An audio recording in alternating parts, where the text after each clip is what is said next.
and then that is one meal. Let's even say they take only 2 meals. They are cooking, they are not buying. You want to eat now in any restaurant, decent restaurant, you're going to require, if you're going to be very careful, you're going. I don't know where you're going to eat for 2,000 naira. Yes, I've seen places where you will eat 1,003, 1,005, but it is for people that do not eat heavy. If you just eat, light quantity. Yes, you understand. Nigerian's economy has been plagued by instability, including inflation, currency fluctuations, and a decline in the value of the naira. This had made it difficult for people to afford food, leading to hunger and malnutrition at Chishokbe. Now let's talk about the decline in the value of the naira. Now, the president came, Bola Ahmed Tinubu. Yes, we have been living on borrow. We must understand this. People are attributing all these troubles to Bola Ahmed Tinubu. Some people sat in office irresponsibly and refused to take tough decisions. That is what leadership is all about. Tough decisions. Yes. Tough, very tough decisions with your eyes on the future. Yes, of course. I think I like that word, with the eyes on the future. You see, some people are looking down, some people are looking ahead. Oh, you don't want to stumble, you are looking, okay, continue to look down, you cannot move far. The man that is looking ahead will move faster and far. Now, the man took tough decisions. Yes, there are errors in the manner in which those decisions were taken. You didn't have a government in place. You were sworn into office and grabbed your inaugural speech, and the things you said were not even in your inaugural speech. And you say, hey, off goes, what do you call it, subsidy. You didn't have to say it. The man that left after 8 years programmed subsidy to go 1 month after he departed office. A month after he departed office? Yes, subsidy was... And how do you expect? Bola Ahmed Tinubu took over May 29. Subsidy was to end end of June. And the man, all his years in office, continued to pay subsidy. And now said subsidy was going to end immediately after.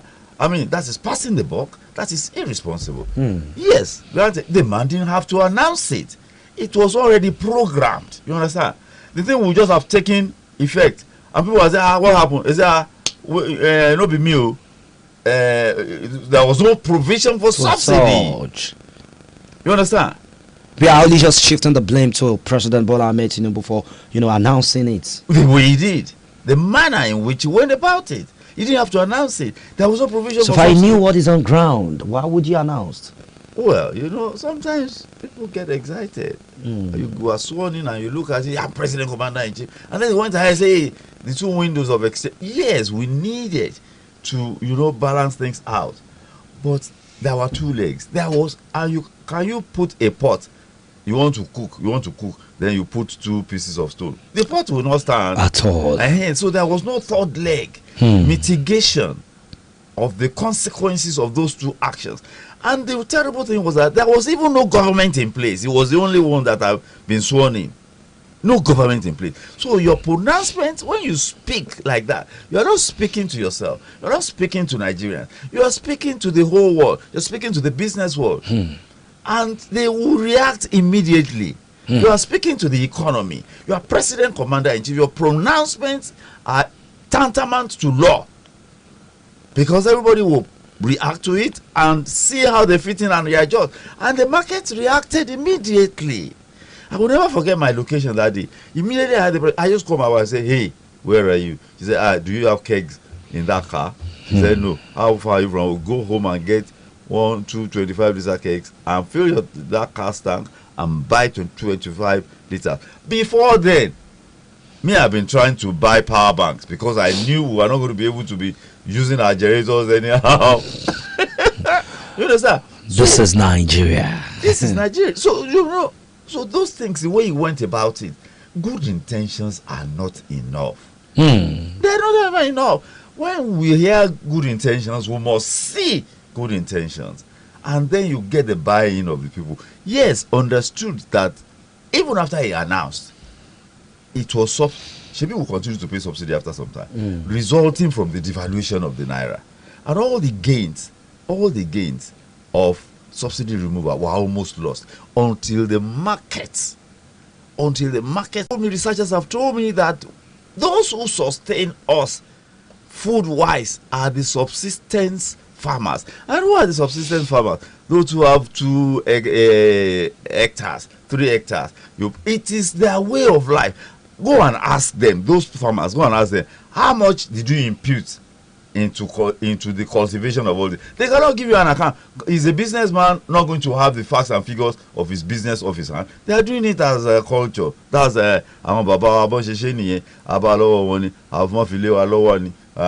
you know, a businessman will not be able to read off facts and figures about his inputs and his expectations. You understand? And then how, you know, so they are doing it. Agric as a culture. Agric is business. Agric is not culture. I mean, like I told you, I've said it once or there about here. One lady that cultivates rice told me that in one particular state, I won't mention that state, that there was only one tractor. I say, hey? In a particular state, just a tractor? Yes, even in one local government with a tractor. I mean, you look at Ido, for instance. Okay. Look at the massive land space in Ido and arable land we're talking about. If there are 10, 20 tractors in that place, you understand? Cultivate land. How many people from here to that Iwo Road bus stop here? How many people are you going to deploy to cultivate land before they get to Iwo Road from here? But you put a tractor there. Tractor is done in 4-5 hours. And then you put 10 men there. They are there for another 20 days. Which one is more sensible? Which one is more sensible? Back-breaking jobs. You know, until it started raining, probably, I think, in the end of August again. You understand? So that is really unfair agriculture. All the inputs they made, all the they imputed into that process is the grains. You pay for labor, you pay for the grains, and you pay for, you know, weeding and land preparation and all of that. That means all that one got to waste. They have to do it again at the end of August. So where is the profit going to come from? And then researchers have consistently told us that post-harvest loss is nothing less than 30%. What kind of business are you doing that you will lose 30% of your production? What profit margin do you have? That you will lose 30% of your production. When you lose 30% of production, what profit is left? And what is it that we're doing? And then storage. The issue of storage. Grains, the one we call corn, is a constant factor around the year. Let me leave it at Nigeria. The poultry, grains, corn is a critical factor of production. So that means, it doesn't mean that it has to be. That means that has to be available around the clock. That means you should be planting. It is 90 days of maturity. So 90 days of maturity is 3 months. That means we should plant 4 times around the year. We plant 2. Those who are somewhere around the river bay, they manage to plant 3.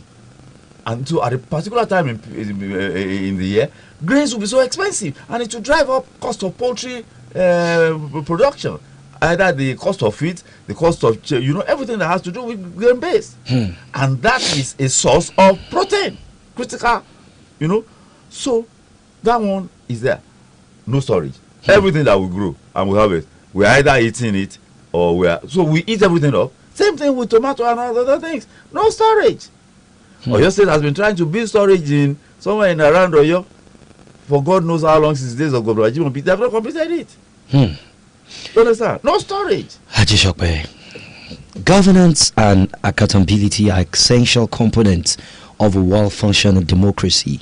In Nigeria, issues of governance and accountability have been a persistent challenge from institutional weaknesses, the ineffective institutions, lack of independence, corruption, prevalence of corruption, lack of accountability, transparency and accountability, security sector governance, economic governance, social governance, and so on.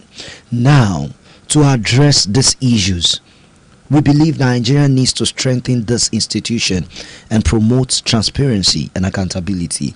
Ajisope, how do you think Nigeria can hold those in power accountable of their actions? Let me tell you one thing. Yes. About us Nigerians. Okay. If you put 10,000 Nigerians together and they are shouting that who are corrupt, they are doing this, just take 10 out of them and go and put them in those same positions. If you put 10,000 together, you cannot get 100 that will not do worse.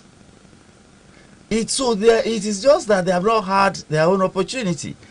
Even if they have a cousin that is in office and the man is still in, they say, leave him. What is it?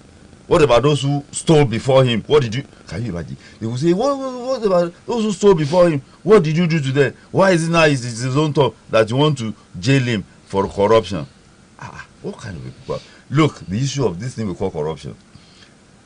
These institutions that we call weak, who mans them? Is it not we the people? In those scenarios are not the countries that we would love to call saner climes. Those institutions that are strong, who are the people manning them? Is it not the people of those countries? Or do they deploy, does God deploy angels from heaven to come and man the institutions for them? So you see, what you see is what you get. People, we don't want things to work. And let me not tell you the elite. The elite has a responsibility. Any society that is going to move forward, it is the responsibility of the elite. What I get, and I've had it this morning too, before on my way here. Okay. Traffic was flowing in one direction that was not supposed to be flowing from. And the woman said, they see that the traffic is light. I said, traffic light says stop. And you say because traffic is light, you're going to disobey the law. I said, that is breaking the law. The woman said, what about our leaders? They break the law too. What kind of people are that? What kind of people are we? The elite has a responsibility, no doubt. It is the responsibility of the elite to say, this is the way, and you can only lead by example. Look, right in front of this place, I see security, police, NSCDC, paramilitary. Flaunting orders. And they will blow siren when they get to that traffic light when it is saying stop. They will blow siren and go. I can't understand it. Do you think they are above the law? Does the law say some people are above it? They say the law is no respecter of nobody. We are all equal before the law. That is why when Obama came to Africa, he went to Ghana. He didn't come to Nigeria. He said, Africa does not need strong men. Africa needs strong institutions. Do you know why the elite will not strengthen? They are the gatekeepers. They are the ones to ensure order and that the systems work. But you see, because they don't want to obey the law, they are not going to make sure that those systems function as designed, because it will catch them. They want to operate outside the law, and for them to operate outside the law, the system must not function as it is designed to function. Let me give you an instance. Okay. The National Assembly appropriates funds that for the executive to spend, and then the Constitution empowers the National Assembly to say, okay, the money we have allocated to you, what are you doing with it? How have you spent it? Did you spend it for those specific purposes? Appropriation and oversight. Then it is those National Assembly people that are supposed to oversight.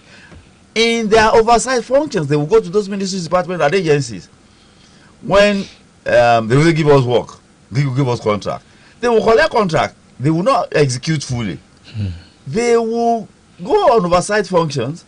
Rather than do the needful there, they will be giving them brown envelopes that contains God knows what.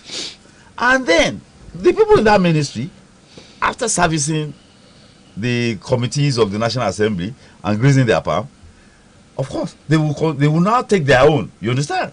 So after taking their own, the Accountant General will now do, the Auditor General will now audit the accounts of each ministry, departments, and agencies and send a report. That report will be sent to the National Assembly. They will say, they have not accounted for 79 billion in this ministry or in this department. Of course, the people in the National Assembly know that they collected part of the money that has not been accounted for. You see that in the same National Assembly that will say, come and account for the money, when they knew they took out of it. And if they say, okay, department, ministry, come and account for it, they say, maybe we share the money together. So who is going to catch who? Who is going to catch who? Who's going to catch who? Thieves trying to catch thieves. I was told of one story. Okay. By another brother.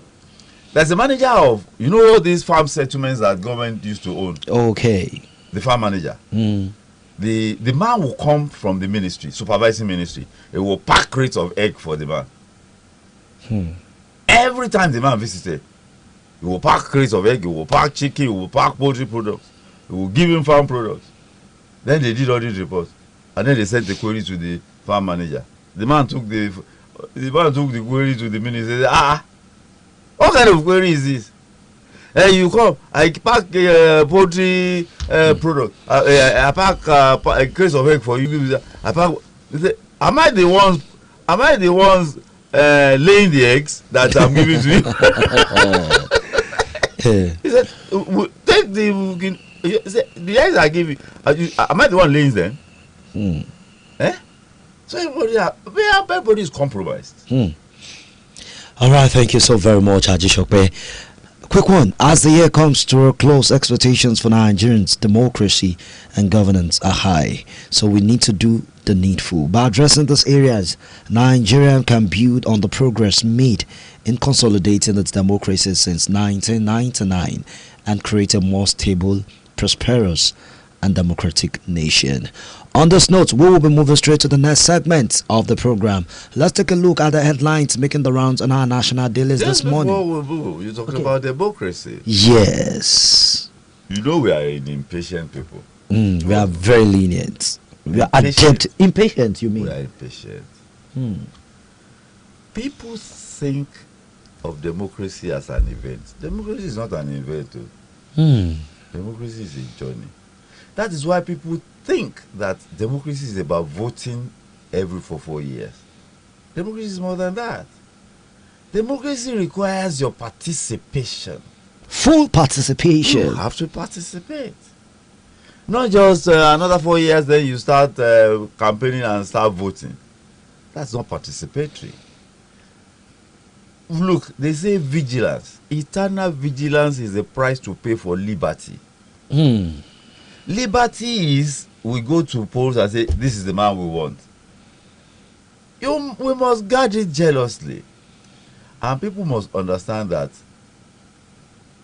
we have not arrived at El Dorado, that we have not arrived at the perfect, in quote, democracy, does not mean we have not made some progress from 1998, 99. We are not where we used to be. But we are not where we ought to be yet. Nigerians are struggled with security challenges which have been linked to poor democratic practices. Despite these challenges, Ajishokwe, democracy remains the preferred form of government among Nigerians. In fact, citizens can freely denounce bad governance and exercise their franchise every 4 years. To consolidate democracy in Nigeria, how do we address these challenges and ensure that the democratic institutions are strengthened? Ruling and reading over us are thinking of us. They are not thinking of us. They don't have the interest of the masses at heart. That is not the main thing. That is the interest of people is secondary. The primary thing is power. It's secondary. The primary thing is power. I don't understand. And the people will be running after them and running after them. People that are not thinking about you. Even the people that are running after them are not thinking about the people. They are thinking about themselves. Now you're talking. So it is not. Power is the primary thing. Some of them are even looking for power. They don't even know what to do with it. But they are power. sure of one thing. If I get power, I can enrich myself. And then after they say, hey, so what next? It is when they come to power that they develop 4-point agenda, 3-point agenda. Do you hear all those agendas before they are get elected? That's true. In the days of Second Republic, as soon as they got to power, they started the day they were inaugurated. They started implementing their political party plan. In Nigeria, after attaining the power, they bring out the agenda.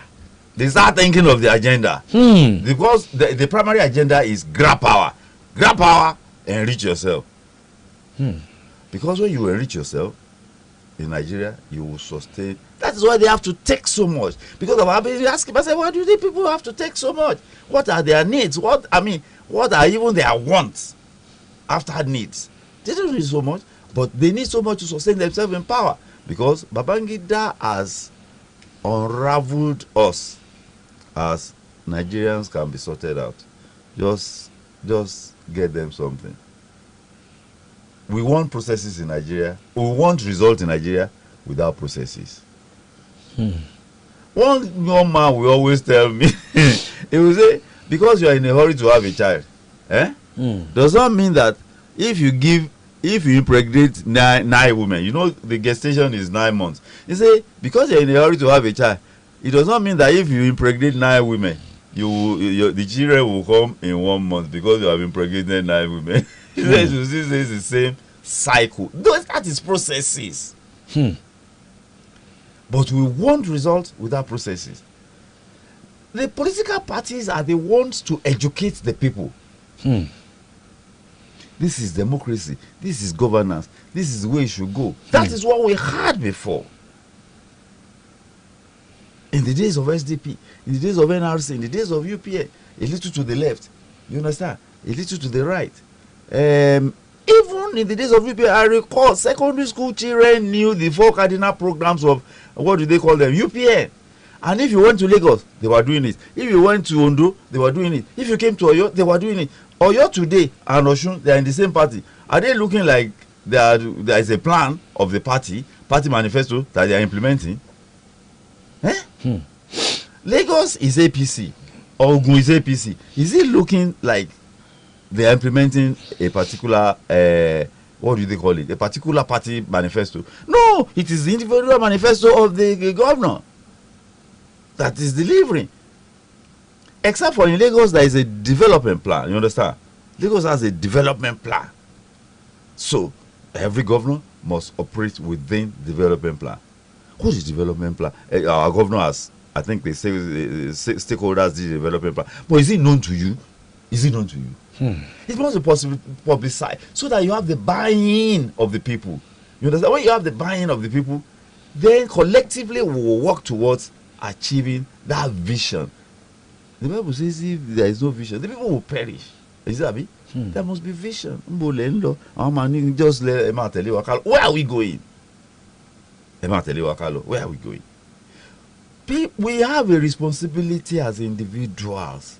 As citizens think that government usually, government do this, government do that, government do this, government do that. What about responsible citizenship?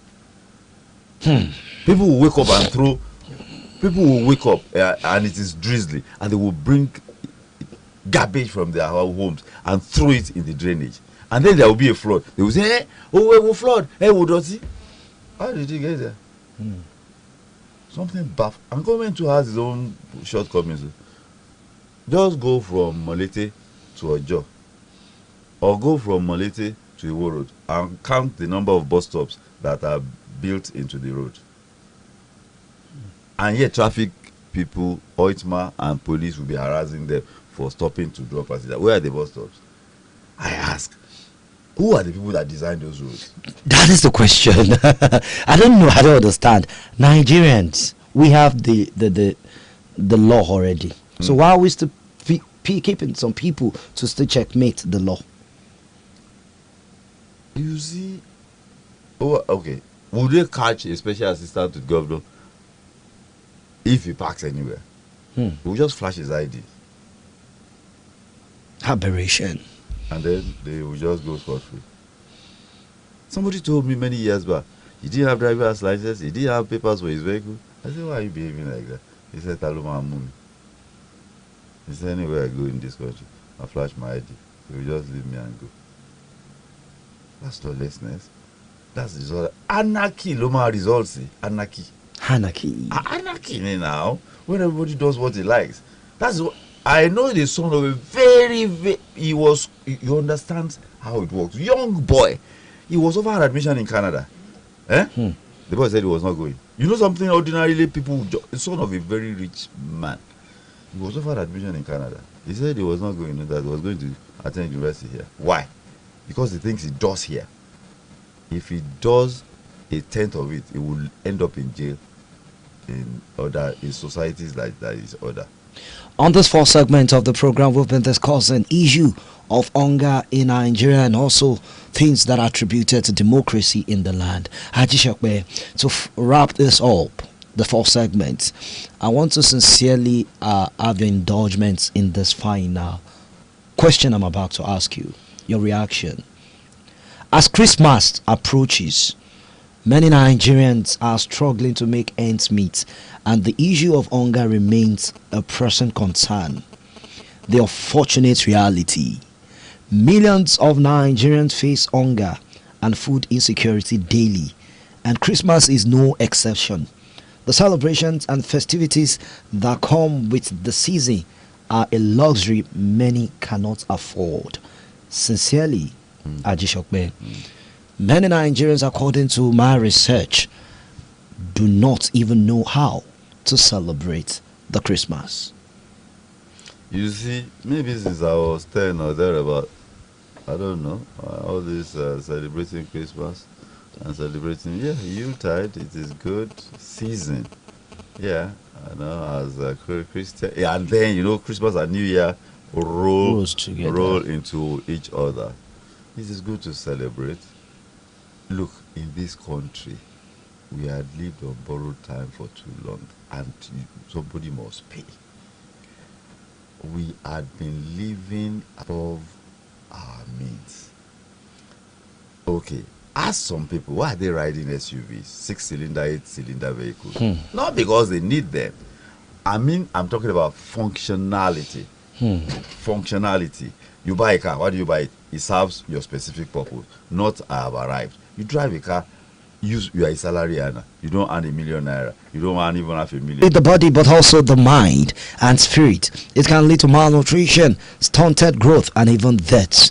The emotional toll of hunger should not be underestimated, particularly during a time of year meant for joy and celebration. A call to action: as we celebrate Christmas, let us not forget those struggling to survive. We can make a difference. Yeah, share the love.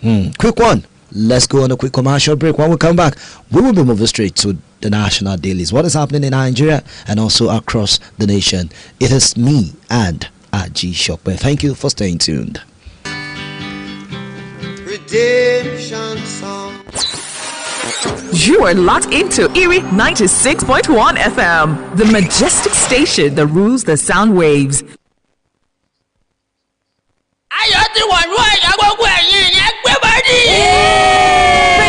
Global phone store. Àkókò olùkọ́ ilé iṣẹ́ tí ń ta fóònù àti electronics nílànà ti gbàlódé. Abálájú ẹsẹ̀ wìtìwìtì ayọ̀ nílé iṣẹ́ wọn láti lọ mọ̀rọ̀ ìbánisọ̀rọ̀ tí ìlú dẹ́rẹ́ nínú ògùrù ayé. Ó fẹ́ rà tán lódìdí ní àbá òfin máa sanwó rẹ̀ ní mọ̀dàmọ́dà láàrin oṣù mẹ́fà. Ìsìnbẹ̀ gógó nìyẹn. Ẹ̀rọ ìbánisọ̀rọ̀ bíi Infinix, Tecno, itel, Nokia, Samsung, Oppo, Vivo, Xiaomi, iPhone lóríṣiríṣi àwọ̀ àti bátànì. Fóònù accessory lónìí òun. Gas cooker àti washing machine. Tún wo bẹ̀ gbé plasma TV, home theatre, air condition, MP3 speakers. Pẹ̀lú gbogbo ohun èlò lẹ́pàtà tó lò náà. Bẹ̀ntọ́lẹ̀ Global Phone Store. Tó fọkàn ẹni balẹ̀ kulẹ̀ nípasẹ̀ kábàánira létalẹ̀ talẹ̀. Lẹ́yìn bayọ̀bayọ̀ nínú rárá. Bẹ̀ntọ́lẹ̀ Global Phone Store wà ní number 7 shop 3 Ìsẹ́yìn road. Alágbọ̀n owó dé Ọ̀yọ́. Bẹ̀lẹ̀ kálí iṣẹ́ wa kejì tó wà ní opposite Onisa compound. Ó jẹ́ ìsàlẹ̀ area Ìlọ́ra. Telephone 08035459017 àti 08107771076. Bẹ̀ntọ́lẹ̀ Global Phone Store lọ sọ wípé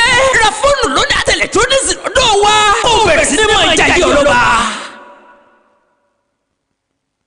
ẹ kú ojúlọ́nà o. iléeṣẹ́ rédíò bàbá ṣe bí ọba tó gbọ́nà àràṣẹ́ yọ. 96.1 FM. Ladies and gentlemen. pẹ̀lú àwọn irinṣẹ́ gbẹ̀lẹ́gbẹ̀ mílíọ̀nù gbé mílíọ̀nù kan náírà tí bàbá ṣe bí ọba kó wọ̀ bàdàn láti ilẹ̀ òkèèrè láwọn eléyìí tó halẹ̀ tó kilẹ̀ gbá láti jẹ́ kí iṣẹ́ ìgbóhùnsáfẹ́fẹ́ lọ́nà àti ìgbàlódé ó dá yàtọ̀ bàbá ṣe bí ọba ló tó bẹ́ẹ̀ níbi àyè tuntun níbi tí sẹ́mẹ̀ntì gbé dulẹ̀ nìbàdàn ẹ kú ojúlọ́nà rẹ̀ ó máa ṣàrà ọ̀tọ̀ a máa yí koto ìyẹn raffle draw níbi táwọn èèyàn ti máa jẹ òbítíbitì ẹ̀bùn ọ̀pọ̀lọpọ̀ àwọn lóko lókì jákèjádò nàìjíríà ló máa wà níbẹ̀ ó máa mèrègèdè tómi alàgbà ṣe dáadáa àǹfààní káàdì kíní olówó pọ́ọ́kú ti wà nílẹ̀ fún gbogbo àyè tẹ́ fẹ́ kí bàbá ṣe bí ọba kú oríire lórí rédíò ẹ̀yin ẹsẹ̀ ti kà sílé iṣẹ́ rédíò ìrì 96.1 FM tàbí gbogbo ẹ̀ka ilé ìjọsìn bàbá ṣe bí ọba ní nàìjíríà ẹ má ṣaláì wá síbẹ̀ olùkéde ìgbìmọ̀ tó ṣagbátẹrù ṣíṣí ìrì 96.1 FM nìbàdàn tí pásítọ̀ mrs busola adémilú yìí ń léwájú ẹ̀. Don't want a lot for Christmas. There is just one thing I need. It's Jolly Christmas on Erie 96.1 FM Ibadan. Happening on the night to 23rd December 2024, 9 a.m. daily. Featuring gifts, games, dance, comedy, fun, and also you'll be meeting your favorite OAPs. Tickets is 3,000 naira only. Venue, Erie FM Studio, Agodi Gate, Ibadan. To pick up your ticket and make more inquiries, please contact 0812-507-3013 or 0806-626-0804. Erie 96.1 FM Ibadan. It's Jolly Christmas. Merry Christmas and Happy New Year. Baby, all I want for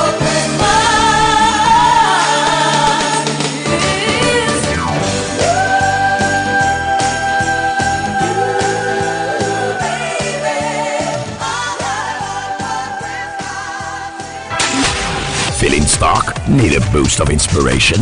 Look no further. The dew of motivation is here. You are listening to Erie 96.1, your favorite radio station for non-stop classics. We are the king.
Alright, welcome back to the second segment of the Matters Arising program, Erie 96.1 FM, a roadmap to politics. My name is Olatunbosun Alao. I have with me Aji Shokwe, my wonderful public affairs analyst. Welcome to the next segment of the program.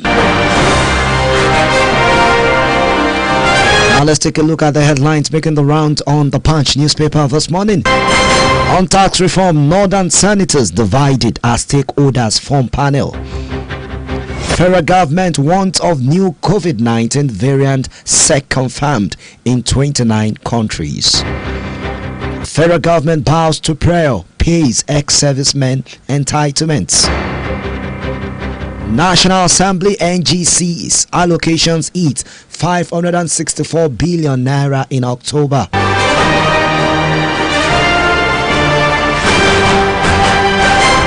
Nigerians trade surplus eats 5 trillion naira. United States jails 2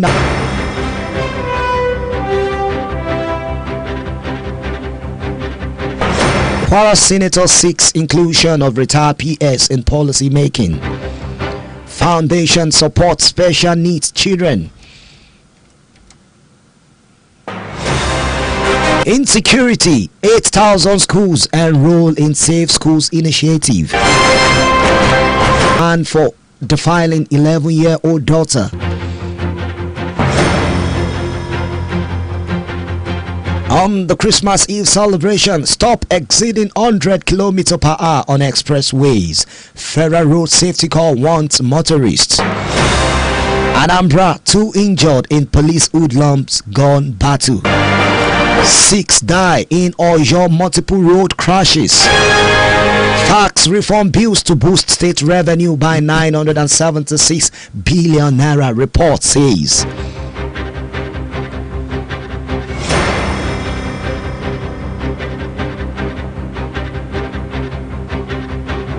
Federal government to provide free meters with 700 billion naira. Women should choose money, not love. Esther Uwachuku disclosed.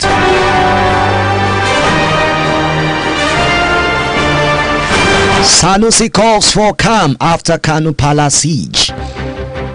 Rivers monarch detained 4 months for supporting me, Fubara disclosed.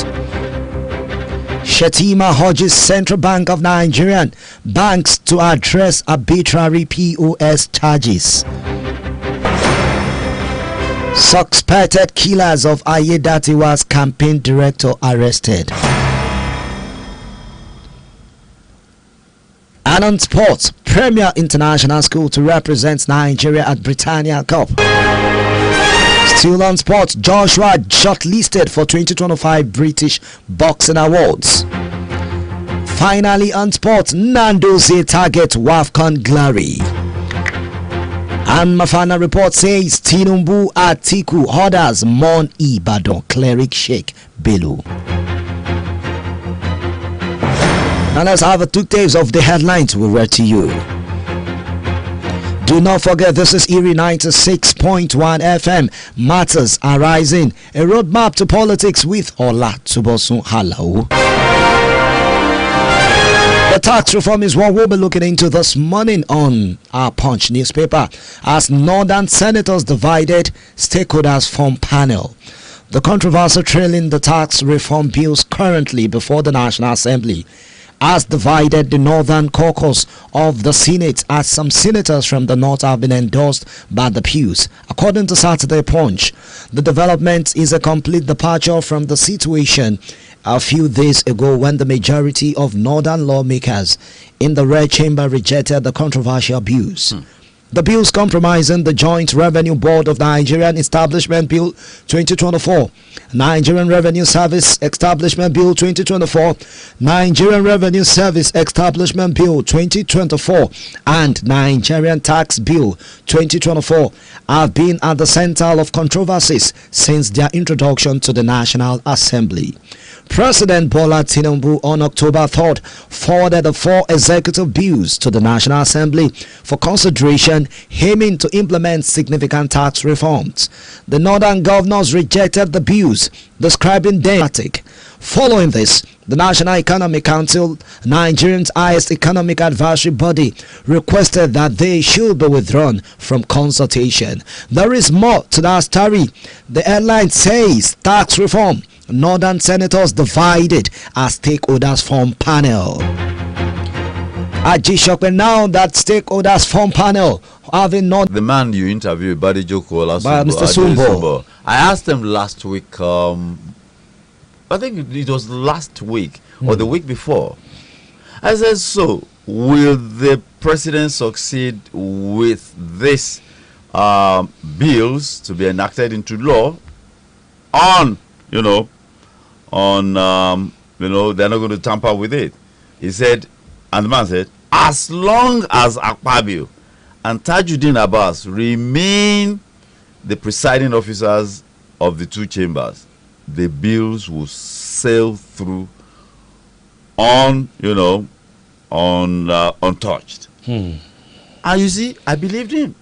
And when I believed him, and I started rationalizing, how will it happen? okay. What is the configuration of this North? It is no longer a monolithic North. It is no longer a one North. Look, when you start talking about sharing of VAT, and you are saying it will affect the North, especially the sharing of VAT from alcohol. In some northern states, they don't take alcohol. They even destroy it. But in Benue, in Plateau, in Taraba, they drink alcohol heavily. So, Heavy consumption of alcohol. oh yes, I mean, if you know Nigeria, you know Plateau and Benue, they are renowned drinkers of alcohol. You know, they're dexterous. Whether local brew or whatever, they have very hard local brews, brukutu, that they drink. And so, early in the morning, I lived in Jos. I mean, people, most of the people there, they are private work business owners. They drink as early as you can have it 7 8, heavy consumption. So, I know this is one that will join those who. So, the thing will favor them, because whatever they drink, the VAT will be attributed to them and will be shared according to consumption. You understand? So, and the Taraba people. So, why would they join Kano? Why would they join Kaduna? I don't even think they consume alcohol in Kaduna. You understand? Why Southern Kaduna? They are heavy drinkers. You understand? So, why would they join? Why would Kaduna, Benue, Plateau, Taraba join Kano in opposing the sharing of VAT from alcohol and all of that? So, I mean, so I'm not surprised. It is no longer one North. You understand?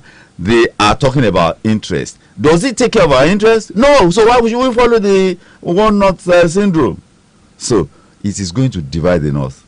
It has divided the North, and those senators and representatives from those localities in the North will say, no, we are not going with you. We do not agree with you. We are going with. They will say, is it? Of course, they will say, are these bills in the interest of the people and the nation? Yes, they are. And let me make it abundantly clear that fiscal federalism is a major hallmark of federalism as a system of governance. We have been irresponsible in the way we organize our governance. Look, I think I said it yesterday or thereabout, that Jangali tax was paid in the north on every head of cattle. In the southwestern region, we paid education tax, but nobody remembers that we paid education tax in the days of Awolowo, simply because the benefits outweighed, the price we paid. Because oil came, and petrodollar came with it, we stopped tax. We stopped paying tax, except for those who are paying payee, and then the people with money, they were not paying tax.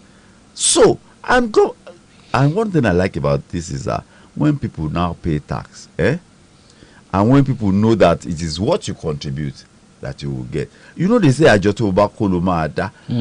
You are not contributing, yet you want to collect the same amount with those who are contributing. Impossible. That's not equity. But some people don't want to hear that. Professor Mamagana Zulu came on and said the economy of the northern states will collapse. I said, if those economies collapse as a result of the new sharing formula of VAT and all of that, then that means there was no economy in the first place. That means what they are calling economy is a handout economy. If it's a productive economy, why would the rearrangement of sharing formula based on what you contribute result in failure of your economy? Then that means there was no economy or a productive economy in the first place. So, look, we need to move into the future. We need to move into the future. Just sit down. I ask, in the days of the Second Republic, even in the days of the Third Republic, when did you hear governors gathering in Abuja on a monthly basis, or their commissioners gathering in Abuja, begging to collect money, give us this, give us that? Everybody managed their business. You see that industries are so many in Ogun State, especially on the Sango outer axis. It was when Lagos imposed, heavy taxes, you understand, on industry, that they moved out of, and created another industrial estate in Ogun with lesser tax above. Those ones too jacked up their taxation, you understand. So federalism, you contribute to the center. You don't go and sit down every month and collect from the center. Fiscal federalism, we have to be responsible. And you see, one thing I know is that when people start paying tax, people will start asking questions. You start asking questions now when you pay tax. What are you doing with that money? And then the workers, the workers, the masses of the workers of this country, they will be exempt from paying tax, especially from those who earn 100 or 1,000 or thereabout downwards. They're going to pay tax. And I'm surprised Labour is not helping to push this, something that adds value to the workers that they represent. You understand? Rather than do that, they are saying they are going to embark on strike nationwide because some state governments are not paying. Yeah, even if they are, when they start paying 70,000 and they deduct 10 or 12,000 naira tax, what is left? Freedom of speech and the right to express opinions are essential components of a democratic society. Absolutely. When it comes to tax reform bills, these freedoms are crucial in allowing citizens to engage in public debates and hold their elected representatives accountable. Aji Shokbe, holding elected representative accountable by exercising their right to free speech. Citizens can hold their elected representative accountable for their actions and decisions on tax reform bills, yes or no. You see, we have a largely not illiterate. It takes. When our disco migrated us in, it takes. When our disco migrated us in our neighborhood to Band A, I called the BRO and said, even on Band B, you are not supplying us the prescribed power.